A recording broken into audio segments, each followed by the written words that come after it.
parents came here in 1986 and started buying property in 1986 in Miami Beach. But, going back to your point about being able to execute on amazing vision, it's one thing to have vision. It's another thing to be able to surround yourself with exceptional teammates. And we have exceptional teammates that have dedicated decades of their life to working with our family, to enable the vision to become a reality. Because my dad used to say, vision is like daydreaming with your head in the clouds and your feet on the ground.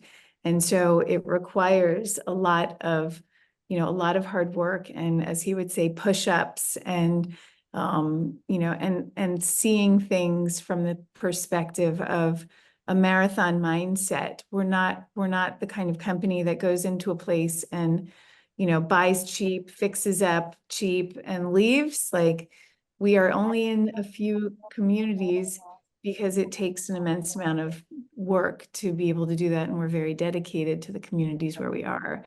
So yes, it does, it does not happen with just one person or two people or three people. It happens with a lot of very, very committed teammates. And we're very fortunate that we have, an exceptional team. That's true, we do. I think that Goldman Properties, of which I'm very proud to be the matriarch of Goldman Properties family and my family at this stage in my life, it's different. The culture here is very different. People are treated with so much responsibility along with love. And we lead by example here, as you could see that everybody is so dedicated because Tony came here with energy and passion and vision. And everybody felt that it was contagious. And they're still that way. We had a company, well, Goldman Properties was in New York City, and we had the Soho building in Green Street. And it was a big building that Tony made beautiful because he would develop every inch of space in a property. The basement, the sub-basement, everything was developed and everything was rented. And that was fantastic about his drive and his vision. And I will say that when I'm in New York now, in Soho, at the Soho building, I see people painting the walls, the people who've worked there for 40 and 50 years, because our company is over 50 years old. And I look at them and I love them. They're like family to me, these guys who work there. And I say, that's so nice that you're doing that. And they say, Tony would like it. And a special thing, Tony died on 9/11. And someone sent me a photograph. We have a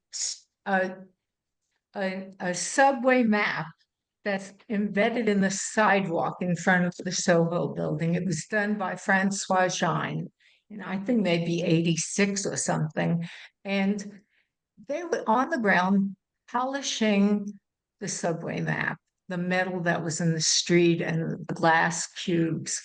And it was so special because it was something that they were doing to honor Tony, to keep everything about what he did in beautiful condition. And I will say that our daughter, Jessica, she does that. The Wynwood Walls for me is a sanctuary. It's an homage. It's for Tony. And it was his final dream, vision that he made come true before he passed. And Jessica keeps it so beautifully. And we all have so much love and respect for the walls. And I think when artists are invited to paint there, they feel very special because it is such a special place and it's so loved. And it was something he wanted for everybody. Tony used to say that Miami Beach and Wynwood, it's for everybody. It's not too high end, it's not too low end. It's like for the main people that want to come, old, new, whatever.